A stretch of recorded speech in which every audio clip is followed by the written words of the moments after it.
I'm gonna resume recording. Cool. And then, as people come through, that'll be good. Just, I will not make them sing. It's kind of a tribe joke because when people are late to our consulting calls, they sing. We do karaoke. So that's how we roll. And then Nick, I told you a little bit about today. So really what today is all about is more of fireside chat. I'm going to kind of geek out and ask some questions, and then, for about like 10 minutes, and then open it up to everybody else, and then they can ask their questions.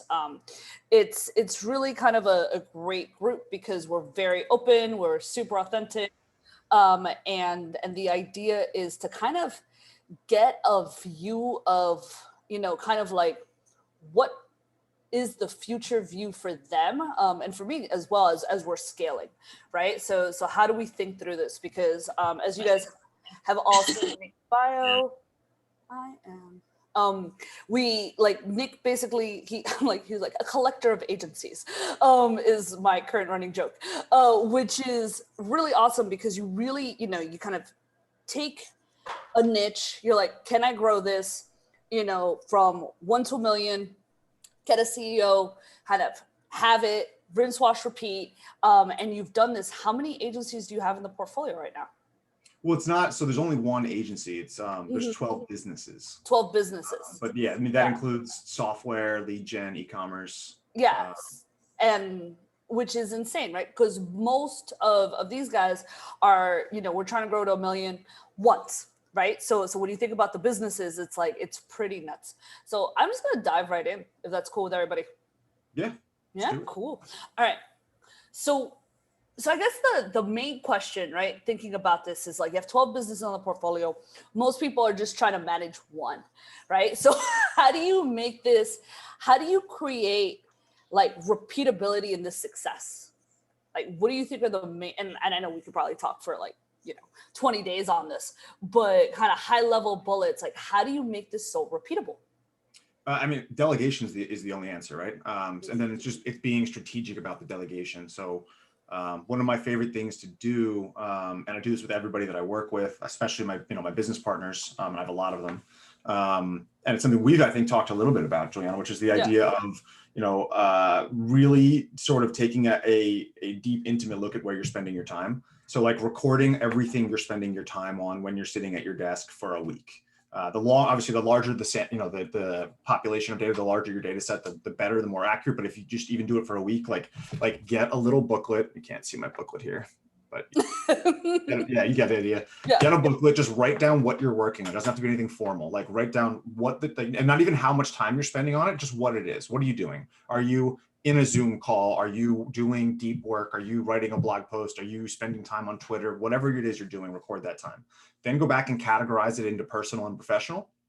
And then this is the rubber meets the road when you lay it all out in what I call your delegation scorecard. So take, go into a Google Sheet or an Excel file, and you're going to create 4 columns, $5, $50, $500, $5,000. And you're going to put all of those tasks into each of those columns based on what it would cost you to pay somebody else to do that, to get that task done. And you're very quickly going to realize all the things on the left side of your delegation scorecard that you shouldn't be doing, and all the things on the right side of your scorecard that you need to be doing more of, because it's too expensive for you to pay other people to do them. That's your most valuable. Those are the most valuable activities you could be doing with your time. And then actually getting the shit on the left side off of your plate frees up an incredible amount of time. My average client frees up like 20 hours a week, and usually for less than $500 a month. Like it is silly when you put data behind all of this. And then segueing from that into block scheduling. So blocking out, using the things in the furthest right column, that $5,000 column, to identify your big rocks, which is the principle from Stephen Covey. And then the analogy there is if you have all these things in your life and they're comprised of, you've got your 3 most important things, and then everything else sort of is smaller rocks and sand. If you put the small rocks in the sand in the glass jar first, the big rocks won't fit. But if you put the big rocks in first, everything will fit around them. And you need to treat your priorities the same way. So like I do reassessments on my big rocks quarterly. I know entrepreneurs that'll do it monthly. Other entrepreneurs will do it annually. Whatever that cadence is that works best for you. But then I'll block my calendar out, and I'll make sure that I've got one full sprint each week for each big rock.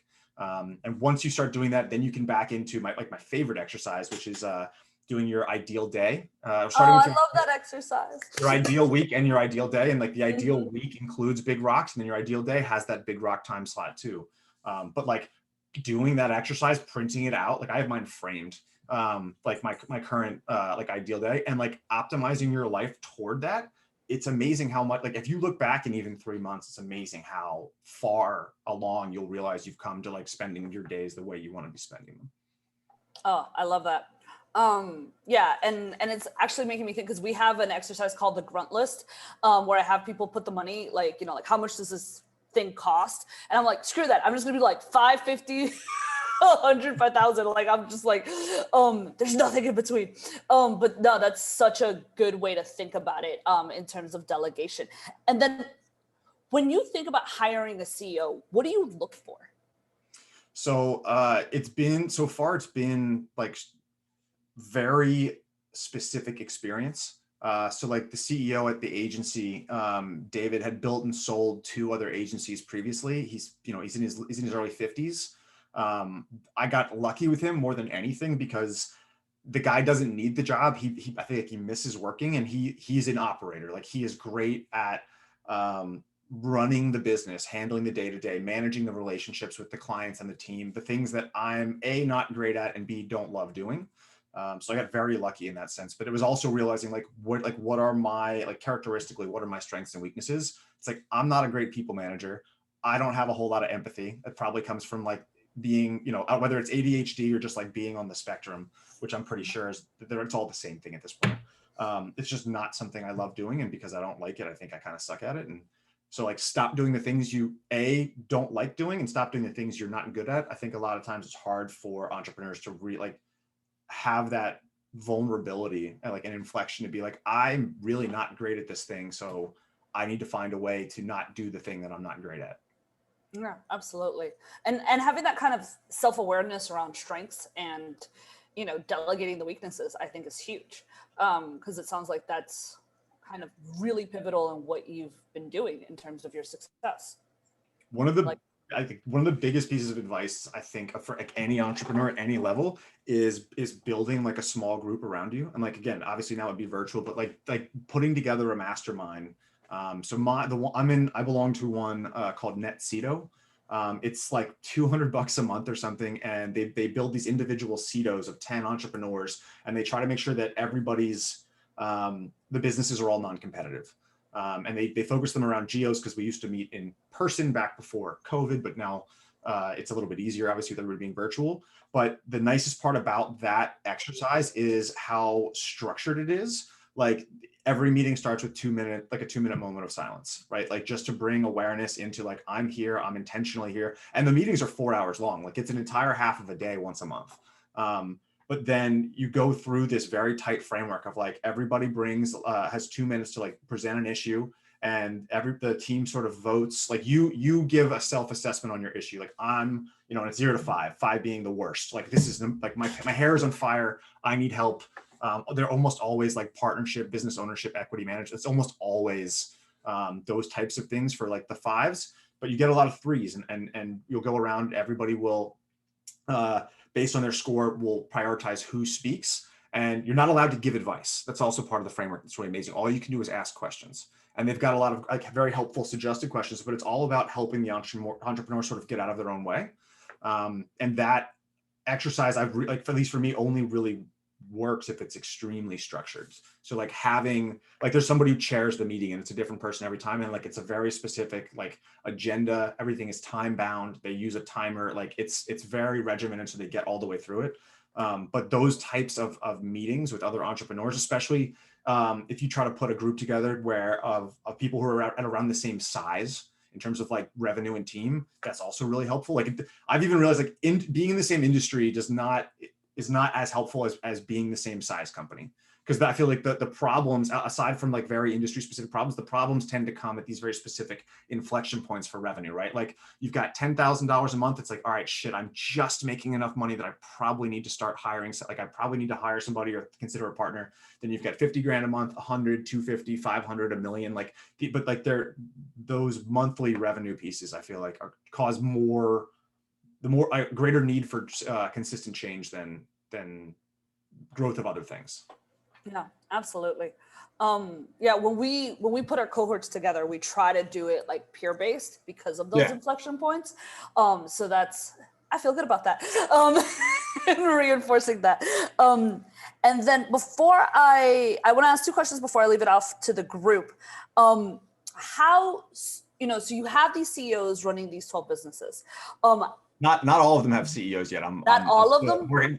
No. So like I'm like, ooh, like now I'm curious. I'm like, what's the range? Well, so Underfit, our e-commerce brand, we're just about to start the CEO search for that company. Ooh, okay. And then like our lead gen business and our content sites, like they are on autopilot. Like I have a partner that manages them. I don't even hear about those things. They just sort of sit there. Cool. So that's even that's even better for my question. How do you keep visibility on everything? A data studio report that connects to a whole shit ton of Google Sheets. So the CEOs manage the numbers within those individual Google Sheets. They all flow into one central sheet, and then I slap a GDS report on top of. Okay, cool. And I mean, did you always have that, or did you work up to it? And okay, so tell me the story about how you woke up to it, because I'm always kind of like trying to be like, you need your metrics. So I'm like, reinforce that for me, Nick. So it wasn't until it was probably running my second like software company back in like 2009, where it was angel funded, and the investor it was his idea and his money. I was just hired as the CEO to execute on it, and I got some equity because of it. He had very stringent reporting requirements. I spent probably most of my time when I wasn't interviewing to make hires on the team, like putting these reports together. And I was just always understanding like what the cash position was. And the thing that he introduced me to that I use across almost every business is called the 3x3 email. And it scales really nicely up until about 30 people. Then it gets a little messy. But it was, anybody who was a direct report to me, the very last thing that they were going to do before they punched out for the day was to send me an email that answered 3 questions with 3 bullets each, 3x3. What did you accomplish today? What roadblocks did you hit? And what questions do you have? And the nice part about it is as you began to build like a tiered structure, you can have like one person receiving 3 of those from their 3 people, condensing them down into one version. So you're only seeing the most important information from your direct reports, and then sending it up the chain to their direct report. Same deal, condense, resend. It works nicely until you get to like 5 levels or so of leadership. But that got unruly at 3 or 4 operating businesses. It's like this is too much. And it was like I need some centralized way to understand like how much money did that business make today? What were the costs? What were the hiccups? Are there compliance issues? Like whatever those sort of top level strategic issues are, or top level strategic metrics are for each individual business. But yeah, ultimately the cash is king. So like having your finger on the pulse of every operating revenue stream, and like what it's making you day by day versus what it's costing you. Who wouldn't want that, right? It's like the lifeline for like a portfolio, Absolutely. And then my last question before I open it up is, what is the biggest piece of advice that you wish you could give more often? Most people don't want to hear it because everybody thinks they're too early. But like I should have hired like an HR person at 10 people and not waited until we got to like 30 people. Like that was real stupid. And I put a lot of extra stress on myself and a lot of my relationships and a lot of my employees that never needed to happen. Because again, I suck at that role. But I always I had convinced myself, I was like, you don't have an HR person until you're like 100 people. Fuck, like super wrong about that. Hiring an HR person, like starting with an HR manager and like actually beginning to build an HR infrastructure underneath her has been like the best thing ever. I love it. Yeah, we haven't heard that one. I like it. All right, I'm gonna open it up to the group. You guys know what to do. Just unmute yourselves, and if there's a tie, I will be the tiebreaker. Go for it. My first question has to do with business models. It sounds like you've got SaaS, also agency. Why not focus on just one? Why have a diverse portfolio of business models? I wish I could tell you it was intentional, but it's always been sort of, so I had an agency in 2007, sold it in 2009 to Dietz & Watson, got recruited to do this new thing, which was like building Yelp in Japan. So like got experience building software and like learning to monetize like website traffic. I mean, in a different way. Like that was more of an ad-based model. And then when that sold in 2012, like sort of serendipitously, one of my previous agency clients asked me if I wanted to come be a partner at this e-commerce firm that was doing, e-commerce company selling the least sexy products in the entire world, traffic safety products. And he'd been running the business for like 10 years. He was an operator, but he was stuck at $3 million. That's a whole other separate funny story. One of his core beliefs about how people used Google was fundamentally flawed, like hilariously so. And so like fixing a couple things along the way, took that e-com business from 3 million to 30 million in 5 years with no debt and no financing. So like that was like a really fun e-commerce ride that was very unexpected. So then it was like, all right, I'm comfortable building software. I'm comfortable operating content sites and monetizing via ads and other creative monetization methods. I'm comfortable running e-commerce businesses, and I'm comfortable running an agency. So the agency was really supposed to be my only thing. It started by accident while I was at Traffic Safety Store. And then when I exited TSS, at that point, it was like, this was October 2017. The agency was doing a couple $1 million a year. It was 20 full-time employees. It was like, fuck, I probably should do this full-time. But after the first agency, so like that was a golden parachute from Dietz & Watson. They wanted us not for our agency. They just wanted this like shitty little CMS we built for like, again, whole other story. But like got really lucky on that first exit because like I had no business running an agency at 23 years old, like just no clue what I was doing. But so, and had like agreed, like, I don't want to do that again. Agencies are not for me. And then I have this agency by accident. So like that's the goal there. Once I stepped in was like, how do I blow this thing up big enough? Like in a good way. So like I can get the fuck out. Cause like, this is not for me. And that's why I think that's where the agency collecting thing comes from was, so I came on board full-time October 2017, January 2018, we bought 2 other agencies. And I lit everything on fire in a big way, thinking that I could integrate 2 agencies at the same time. That was a dumpster fire. We lost like 30% of clients. Learned a shit ton though, especially that I'm not an operator of agencies. So like all the business models have been sort of serendipitous. Like I have a content site in the social security space. That wasn't intentional. Like I had one of my employees had an idea. We spent $100 to put a piece of shit site up and let it sit there, and it just started picking up traffic. So it's like, let's throw some ads on that thing. And it's just a lot of the business models came like accidentally. That is now very much my intentional approach. Like I try to find opportunities where I can get traffic for free, like qualified traffic. And if I can get the traffic, I'll find a way to monetize. That's like become the new model. But I wish I could say I was like smart enough to come up with that model originally. Thank you. I don't know if that was helpful or not, Mark.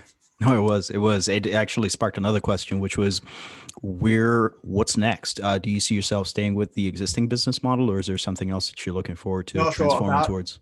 About a year and a half ago, I got invited to come work on this new project that's in like stealth mode right now. It's tradeschool.com. I'm a big anti-college person. I think it's a lot of, for some industries, obviously for some jobs it's completely necessary, but I think for most jobs we're just saddling kids with life-crushing debt for 30 years for not many modern skills. And I think the trades are coming back, the professional trades. I think that anyway, so like that's my next big project. So I'm trying to be completely out of my agency. So like right now I still have a title at the marketing agency, even though I don't do much in the day-to-day, but I'm trying to be completely out in Q1 to just try focusing on that. That's yeah, most of the other businesses are either have partners running them. So like me and my wife have a portfolio of a few companies. One of those is like a mental health and wellness spa here in Philadelphia. She runs that business and her employees. Like there's most of them I don't have anything to do with. Like I don't do anything with Underfit. I don't do anything with the Social Security business. I don't do anything with, we have a medical malpractice lead gen business. Don't do anything. Like it's all, a lot of it's just automated. As long as the traffic keeps showing up. And that usually the leading indicator that traffic got borked is when the revenue goes down, which is why revenue is the easiest thing to, see reports on a day-to-day basis. Gotcha. Thank you. Cool. No problem. Hey guys, I know Brian and Alex have to go to first shoot, so I'm gonna leave it up to them to go next. Cool. Hey Nick, this is really, really helpful, like instantly just providing some things that we can implement every day in our business. So I really appreciate that. And my question, something that popped up, so I run a video production business, and there's part of this business that's like the joy of it is part of the craft of like directing films and that side of things. When I think about the like assigning dollar values to what I do, obviously it kind of ends up where what the owner is doing is like setting the high level vision and strategy and perhaps hiring, right? Those are like the things that are harder to delegate. The actual, any actions that the business does are what you can hire people for. Where do you see in the businesses that you operate, like what is the role for someone who wants to like kind of excel in the craft itself? Is it like they hire a CEO above them? What do you see there? So like you're I'm guessing what you're saying is like, how do you, if what you want to be doing is being an individual contributor, like doing the work that you're selling for clients, is that it? Like where are you spending most of your time?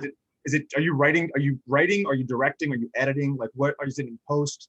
Yeah. So I mean, we delegate a lot of things, but the kind of, I would say the high level action that we like to do is writing and directing. Yeah. Or that I like to do. Yeah. So interesting perspective. So I have a very close friend who's in my NetCedo group in Philadelphia. His name's Zach Phillips. He owns a video production company called Short Order Films.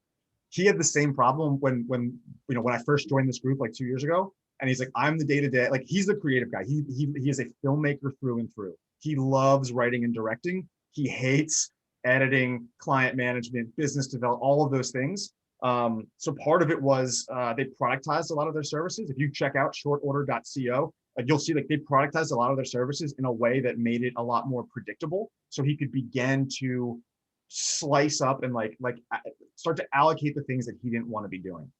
The biggest thing that he said that the biggest like change for him was when he brought on a fractional CFO, because he realized that like a lot of the admin things and a lot of the decisions, where a lot of his decision energy was going was around a bunch of these financial controls and trying to put financial controls in place and better projections and like understanding how to report to the IRS on cash, but actually run your books on accrual and like all of these sort of financial strategies that like as a creative, he's like, I don't want to be doing this shit. It's a terrible use of my time. That was a really big impactful thing for him.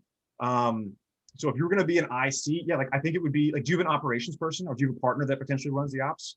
I mean, not really. Brian is my co-founder, and I'm kind of like, we both do the creative that I just told you, and then I kind of focus on biz dev. Brian is more on the ops side of things, but we're both kind of having the same question.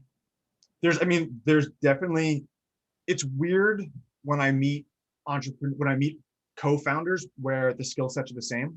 Sometimes it happens, but oftentimes it doesn't. Like even if you guys are both creatives and you're both writers and directors, the fact that you're already identifying like I handle BD, he really handles the ops, like that divergence I think is important to recognize and try to support. Like have you guys intentionally done that? Has it been like, all right, these are the tasks that you're like, these are the areas of our business that you're responsible for, Brian, these all fall under ops. These are the areas of our business that I'm responsible for as Alex, and these tend to all be in sales, client management sort of thing. Like was it an intentional split? That split we did make intentionally. Yeah. Okay.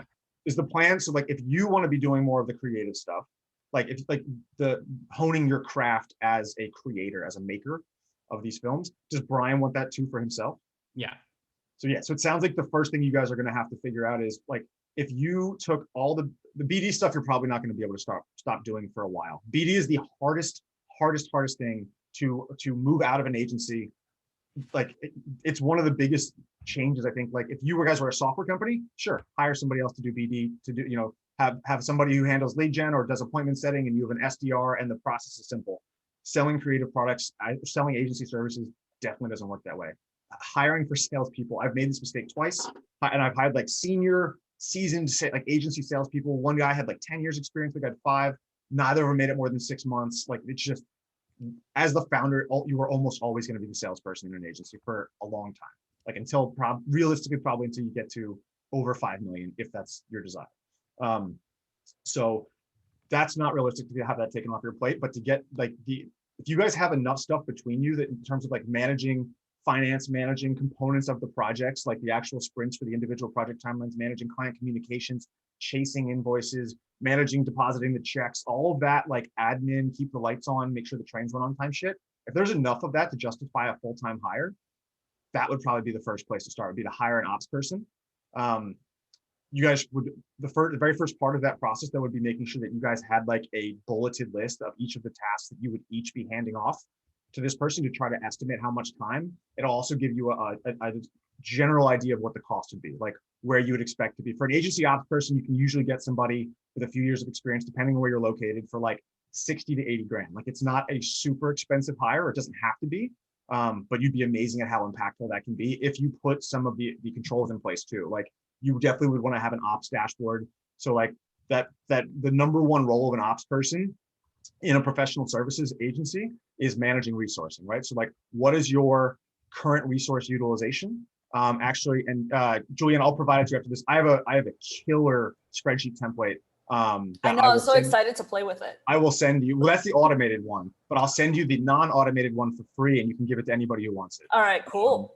But like that ops person should be managing like what's our total resourcing, what's our projected resourcing, what's our projected pipeline, and so like what's our current utilization rate per department, and you know what's our average blended cost, which is our average blended rate that we're charging for each department, and like where based on the projected pipeline, and I'll give you a quick trick to use on projecting pipeline and resourcing in a moment. But based on where the projections are for next month, like are we overstaffed in any of these areas? Like, do we need to cut back hours on any of our 1099s? Do we need to go find additional 1099s? Do we have so much full-time work for the next 6 months that we need to actually start pulling resources off of our virtual bench and bringing them in as FTEs? Like understanding all of that all comes from resource management and like utilization planning.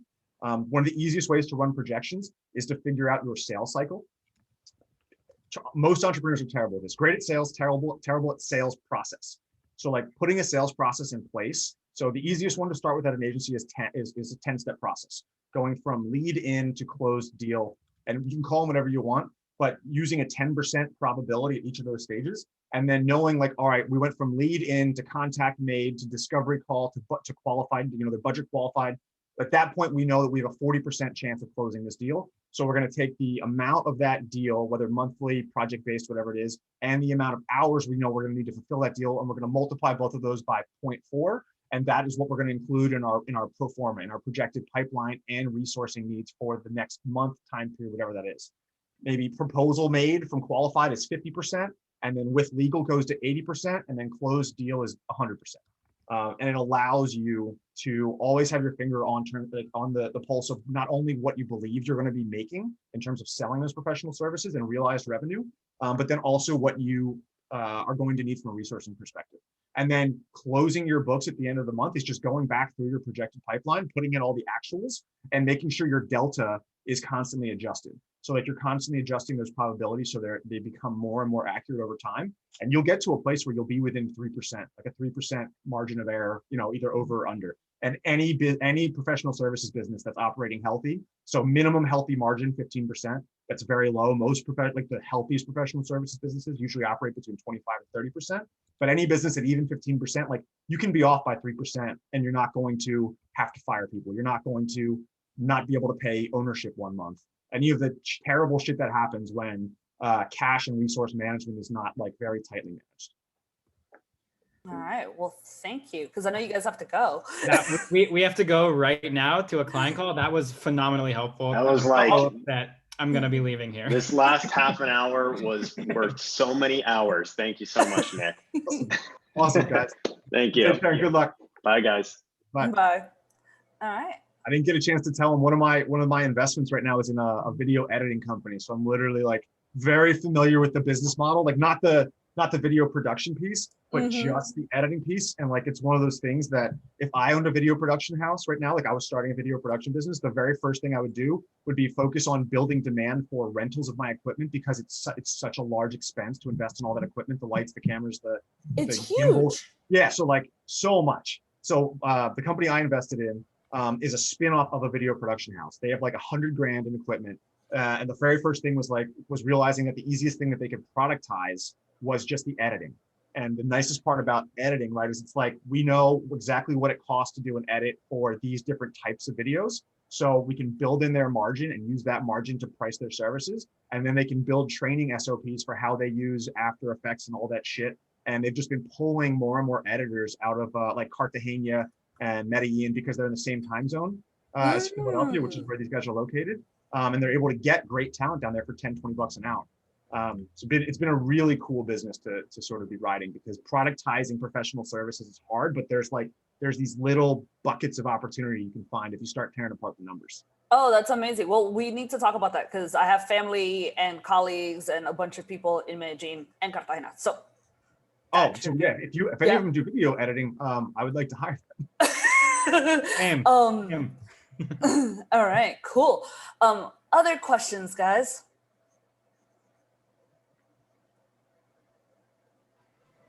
So, Alex had asked what the 3 high-level bullets were for the 3x3. It was what did you accomplish today? What roadblocks did you hit? And do you have any questions? All right, I'll make sure he gets that, because we'll have the replay for them to watch. Thank you. Kham, you had a question. yeah, sorry I was a little late. I had a doctor's appointment with my son. Thank you for taking the time, Nick. Mind-blowing information. So yesterday I actually interviewed like an account manager. So we always have project managers, like campaign managers, and then we have strategists. And it seems like the salesperson, and then we have a lead like salesperson, right? So there's the disconnect when, and Juliana is very aware of this, is like, we don't have account manager or an account team. And where do you view that? Is that necessary? Like that structure, is it different structures that can work based on what I have? Like my lead strategist, he came from a much larger agency. He's like, typically we would have an account team, and the PM would never client face. And I understand the PM doesn't have the same soft skills, right, as an account manager. So I'm still trying to figure that out now. Like, do I need to shift and pivot my team to make? How many clients do you have? About 17, and we have 7 in the pipeline coming in. Hopefully, the structure, we used a really interesting hybrid structure up until we got to about 30 clients at the agency. So our hybrid structure was, we had a role that we called a client strategist, and all that was an AM and PM conjoined role that was heavily supported by the team underneath them. So the person wasn't like a full PM or a full AM. They were probably 50% of each, realistically. But when we got to 30 clients, that we ended up having to split the role and have dedicated account managers and project managers.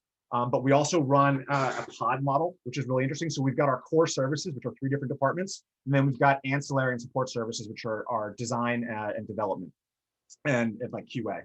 And those are our services that are ticket driven. So like a core pod of ours. So like if you came in as a client to FTF, you would get assigned an AM and a PM, and those would be there are 2 main people that would be on, and we don't call them PMs, we call them team leads, but it's a PM. Those would be the people that would be on your calls, unless there were specific presentations from any of the strategies. But each team pod gets so a project team is 5 people in FTF, and then if support services are needed, the PM would make requests via our ticketing system to the support services. So like it operates like the support system is just this like rolling as needed group of people. And then there's dedicated, these dedicated project teams for each number of clients based on the account. The biggest thing that the CEO did when he came in was he brought in a new role. He brought in a head of client services, which is something I didn't know we needed. And essentially all that person is like a senior account manager, senior account executive. And she's directly responsible not only for managing all of the AMs, but she has personal attachment and personal compensation tied to our biggest clients. So our 10 largest clients, she's working directly with our head of growth, it's a fancy name for an inside sales guy. So what he's doing is strategically, all he's doing is what we call QBRs, quarterly business reviews, which is just a big sort of competitive analysis and suggestions of tons of extra work that we should be doing for our clients. And he is just working on those QBRs and coordinating very closely with the head of client strategy, the senior account strategist, head of client services. Sorry, but I don't want to mix people up too much. To create and deliver these QBRs. The QBRs have been the #1 way that we've been increasing revenue for all of 2020. And that came out of this realization that it wasn't a realization. My board member just told me this. So one of my board members at FTF, his previous company, so he's built and sold 3 agencies. His last one he sold in 2018. It was called Delphic Digital. He sold it to Hero Digital. He sold it for like $35 million in cash on like a 3-month earnout. Phenomenal deal, but he's done it before, and like he's gotten much bigger than we are currently. And getting leadership from people who have been there already, especially in the agency, is like the most valuable thing in the world. And he was the one that like blew my mind with what I'm about to say. When he looked at like how 2018 and 2019 went, he was like, why do you guys have such high client churn? I was like, a lot of companies come to us. We build a plan, we fix the website, we build a plan, we help them make strategic hires, and they leave, and maybe they'll come back, and maybe they won't. But like we're not generally like a long-term agency shop. And he was like, Nick, 70% of your increase, 70% of new revenue every single year should be coming from existing clients. And that blew my mind, because up to that point, I thought 70% of our revenue every year was going to come from new business. So I'm just out hammering new business. That's all I was focusing on. Lead gen, not client retention. Not how do we become a deeper ingrained, more strategic partner long-term? How do we hold these relationships for 3, 5, 10 years? And it has fundamentally changed the business. It's made it easier to run. It's made it more profitable. And it's easier to plan too, because like you're not constantly replacing that revenue. It's also allowed to put us in a unique position to be more selective about the types of companies and who, not just the types of companies, but the types of personalities we work with.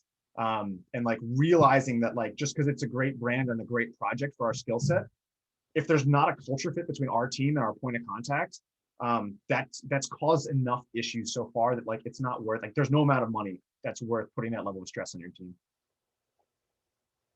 Sorry, I went up a little far afield there, so I apologize. Nick, could you repeat, like, what is that 5-person pod?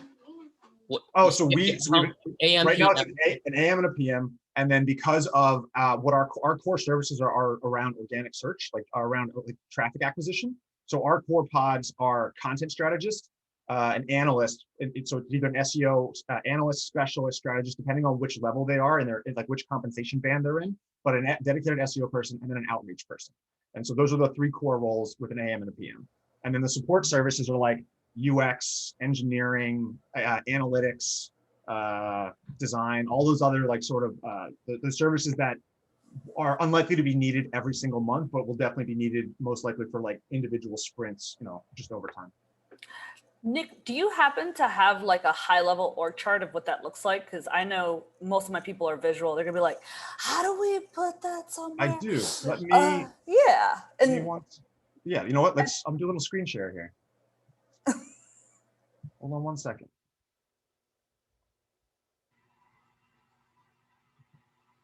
like, I know my people. They're gonna be trying to recreate this later.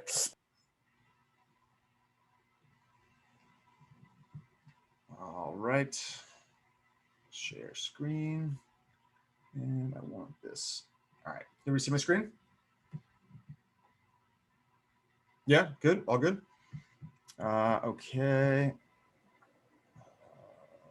It's here. I don't remember which one of these it's in, so I just have to find. Oh, there we go. So yeah, so this is what our org chart looked like in 2018. And then the way that it would work, right, is so like we would have, so it'd be one person from this team, one person from this team.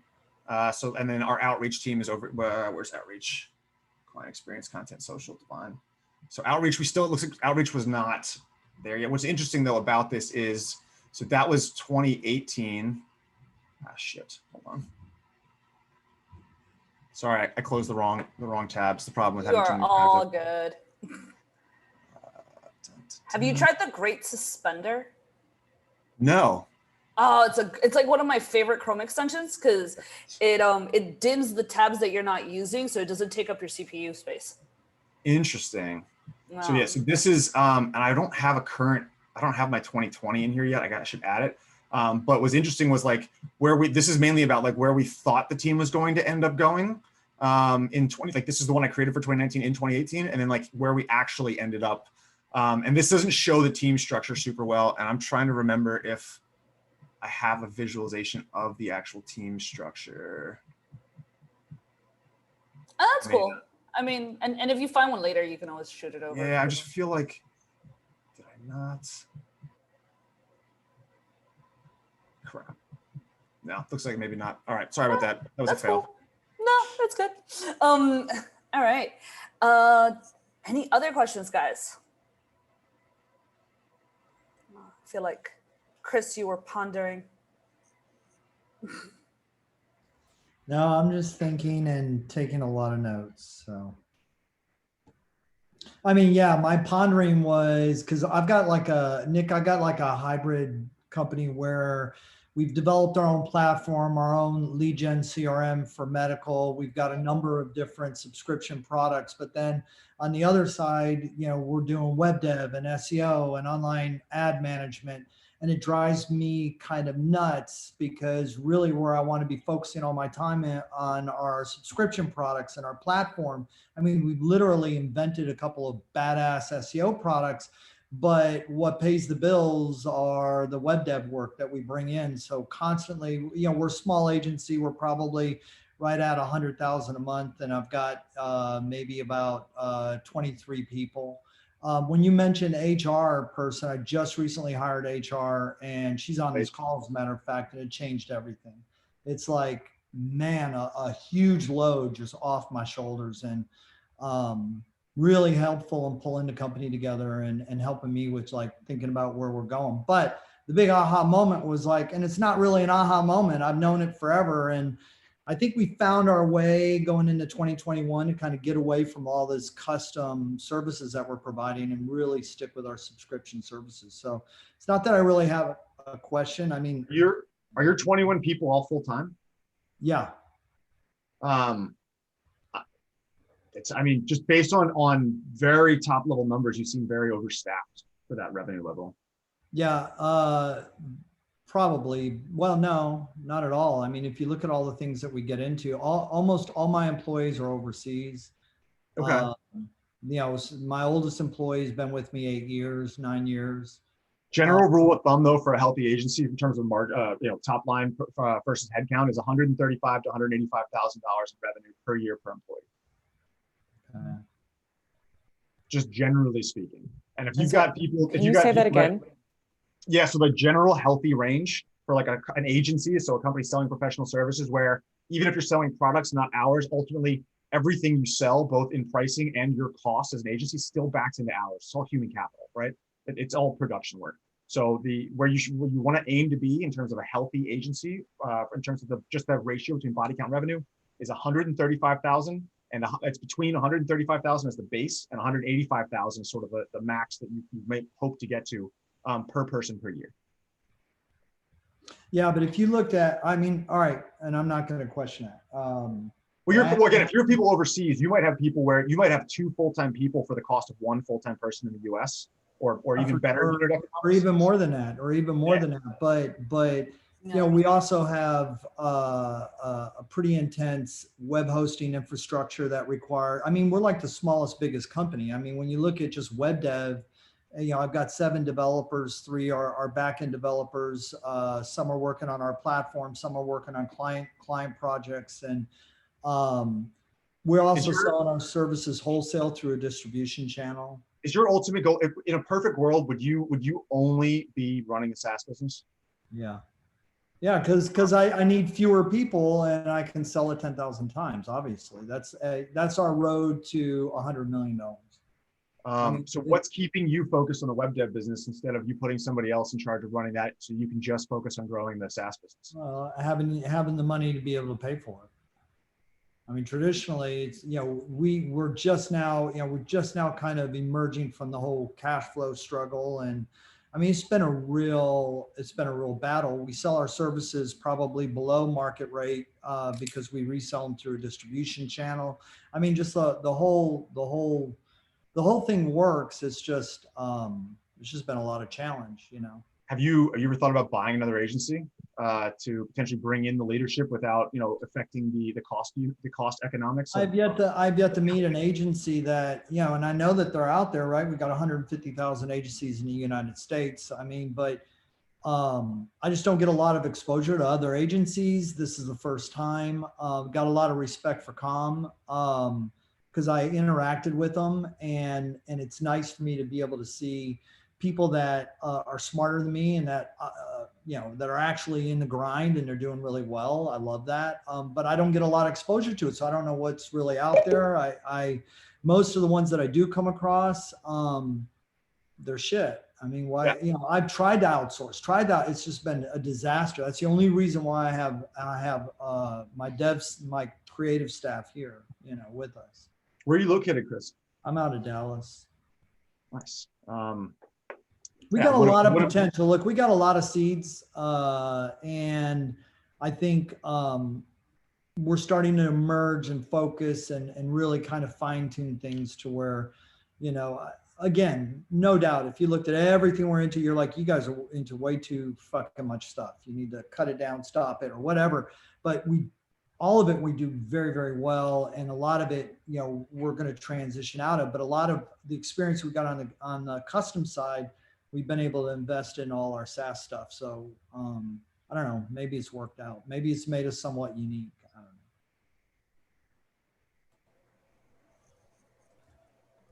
And then Nick, did you have a question? Well, I had a separate question, but if Yeah, you go have for it. No, go for it. I mean, on my call, before I jumped on this call, I actually was talking to one of our bigger clients, and he's actually, I'm glad I got you on the phone, Com, because to be candid, like, there's certain things I love. You guys are killing it for us. The other things, like, I was kind of disappointed, and I was actually surprised that your strategist basically said, I don't know, like, no, he had a problem, right? And I was like, we are problem solvers for our clients, right? They have a problem with marketing. He's like, I don't know what to do here. I'm like, so I'm trying to get better at like spot checking, like how do I, you know, how do I scale like quality assurance so that I'm not having these conversations with my clients, right? Like that maybe if it really gets bad, I do, but I think a lot of it, after what came out of it, was like, you know what, Com, like, I'm glad we chatted, because he was like, I might actually talk to another agency because I just feel like you guys are doing okay, but I feel like certain things you're doing shouldn't have happened. And I was like, that's unacceptable. That shouldn't have not happened. I wish I knew this ahead of time. So how can I avoid that? Yeah, I mean, that's always a process problem, right?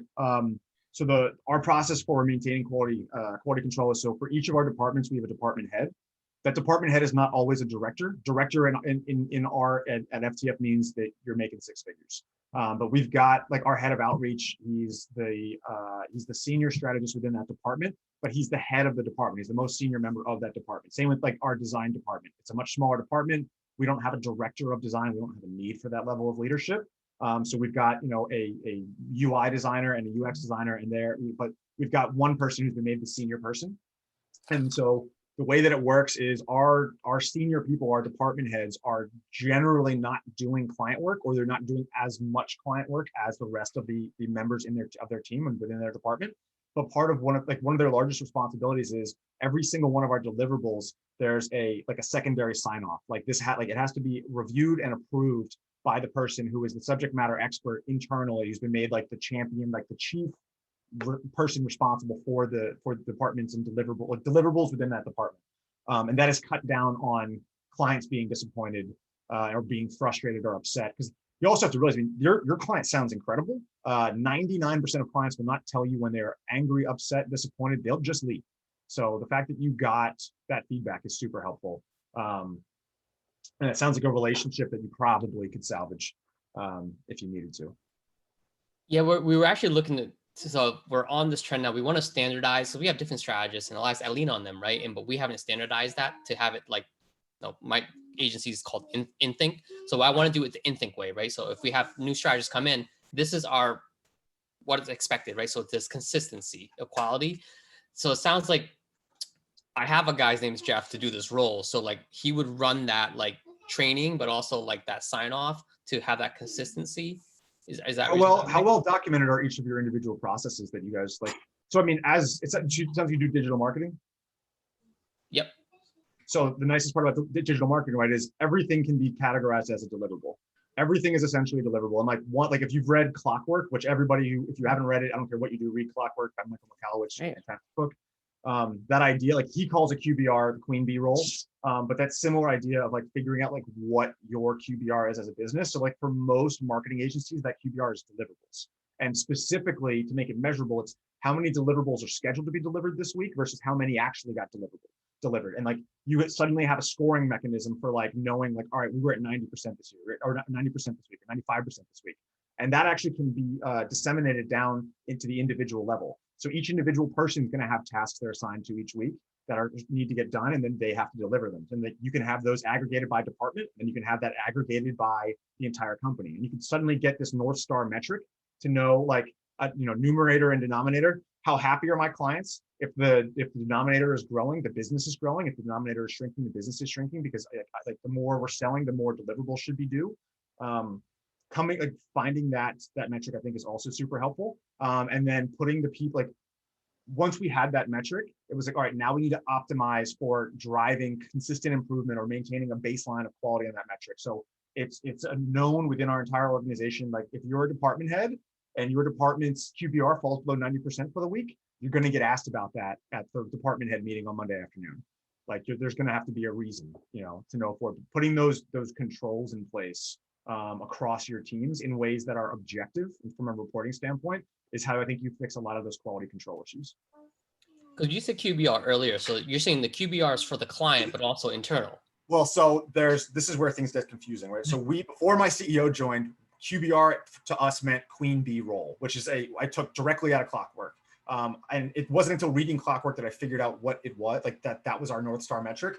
And me and my COO and CFO have tried for years to figure out a North Star metric. And we always got to like, it's these 4 things, which just doesn't work. Like, but it's so fucking hard to find just one metric that you can use for an at a glance measurement of company health.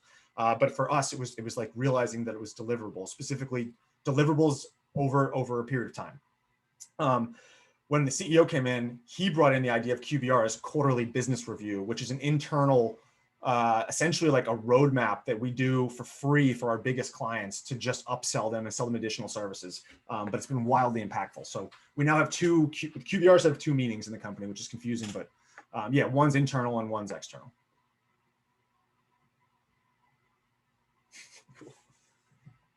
Thanks. Hey, Nick, I have a question. You mentioned the average market rate for services is between 25 to 30%. What is that based off of? The margin? Yeah. That was based off I'm trying to remember what the report was. There was a report, there was a big survey done of all digital marketing agencies. This was maybe 2 years ago. I want to say it was Digital Marketer that did it, but it might've been eMarketer. I don't remember which big one it did it.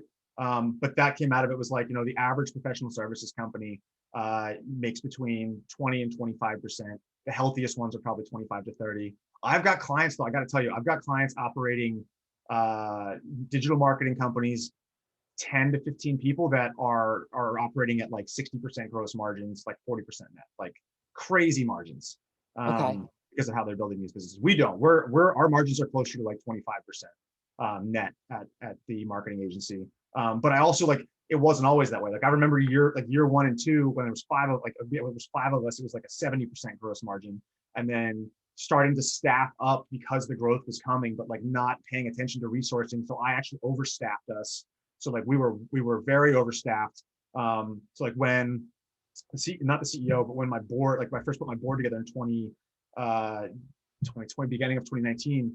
They came in and we looked at all the numbers, and we were operating at like $90,000, roughly around $90,000 per person in revenue per year. And that was like a big red flag for the board member. And when we went and we dug into why that was happening, we found out that 1, we weren't charging enough for project management. 2, we weren't accurately measuring project management. So like we weren't building it into the baseline of all of our estimates and quotes. And we weren't tracking utilization by client and by department at the granular, like the level of granularity that was needed. And it wasn't until part of our weekly meetings included reporting on profit per client that I realized like how much profit we were just bleeding. Hmm. Okay, because sometimes I feel like with social, so we do traditional and digital media buying. We also do social management and content Your margins curation. should be way higher in media buying. Well, so the media buying, like typically, like, right, like old school, it's like the gross versus the net. And then that's like the traditional media buying. And what's happened over time is that agencies like will give a kickback to like 5%, then the Yep. agency will keep 10%. And so I found that if you go for traditional media buying over 15%, people will like totally balk. But then with the social, we do 40%. And they're like, oh, 40%. You're just like, well, I'm like creating the whole entire campaign and social listening and responding. And You report on your margins to your clients? well, so I base it off of attendance. So I'm an event marketer. Okay. And so everything is based on attendance. Is basically, and a lot of it is, if it's a 16-day event, then it's 700,000 people, which obviously that's not happening right now. But like I'm doing the metrics and I'm like, man, I've grown some of these shows like 10 to 15% every single year. I'm like, no wonder they keep signing up with me. But I just feel like I'm undervaluing myself. And maybe that's because I'm not doing the reporting like you're suggesting. I mean, well, media is it's extreme. It's expected, right? Media as charging a percentage of media dollars as comp for media management, media buying, whatever. It's like super normal. How are you pricing your professional services on top of that percentage? Like, how, like, are you, like, do you bill for consulting hours? Like, do you sell in packages? Like, so like we ran an event. So this over here, this logo right here is from my Slack group. We ran an event in February this year. We ran our first one last year, did it ourselves. Worst fucking experience of my life. Doubled the size, did it all virtually, did it this year, hired an event planner and like event coordinator. Best money ever spent, but it was a flat rate. It was a 1-day virtual event. So she's like, 20 grand, boom, boom, done. Here's my list of inclusions. And there was like some menu items for upsells if we wanted additional stuff. But and talking to her after the fact, because we got to know each other real well, we were really happy. And I did what I have a bad habit of doing, which is ask very penetrating business questions that most people won't ask. And I was just like, so Christine, like, what kind of margin do you get, on an event like this? And she's like, oh, like probably between my time and the 2 other reps that like I have as full-time employees that get paid total. And she's like, and the amount that I'm stretching them across, like the total number of events that we'll handle of each type per month. She's like, I net about 40%. I was like, oh, those are great unit economics. It's fantastic. And it was because she built these packages and these inclusions based on the average amount of professional time she's going to be paying these folks, and backed into what her actual net cost is, and used that and then created a margin requirement, which is like, I want 40%. I want to net 40%, and that's how she came up with her pricing. Whereas actually, so if you actually do a Google search for premium agency pricing, you'll see a blog post that I wrote on there where I talk about how you need to come up with what your minimum acceptable margin is as the first step. Like more times than not, I talk to so many agency owners that pick pricing out of thin air, or they're like, that's what these guys are charging, so that's what we're going to charge, or we're going to undercut them by. They don't price based on required margin. They price based on any other random number. But again, revenue is vanity and profit is sanity, right? So like the only thing you should ever be optimizing for as an entrepreneur is profit. Digital, do you think 20%? That's the standard, right? And the 20 to 25 is like acceptable, right? Like I've definitely pushed hard. Like, but there's also been fluctuations. Like I'll tell you right now, like our margin for FTF this year for the year is going to be somewhere between 8 and 10% because COVID destroyed the business and we didn't want to let anybody go. PPP was a godsend for that. But also we had very large clients in travel, shipping and logistics, and commercial real estate. And those are contracts all went to zero very quickly. But yeah, so like it's obviously that there's ebbs and flows. We definitely, like, the agency made way more money when we were smaller. There was like, and I talk about it in that post, like it was like more profit, like 20 people way down, like investing in staffing and like having to like figure out where we were leaking all of that profit. Because the things that I did to get from 1 million to 2 million and 2 million to 3 million suddenly didn't work at 3, like to get from 3 to 5 and maintain the same margin, things had to be fundamentally torn apart and changed. And then to get from 5 to 6 and 6 to 8, like it was not the same you start leaking profit in places that you didn't even know existed. Thank you. No problem. I have to jump. I am late for another call. This was awesome. Juliana, thank you so much for having me. Thank you, Nick. Thank you so much for being here, and we all really appreciate you. My pleasure. Please remind me to send you the link to the resource planning sheet. I will, absolutely. All right. Awesome. Thank you. All right. I'll see you guys all later. Thank you. Excellent. Bye. All right, guys. Well, thank you all for being here. All right. Hope you Thank you enjoy. for putting it together, Juliana. It was awesome. Yeah. All right. Ciao. Bye. Bye. Have a great weekend.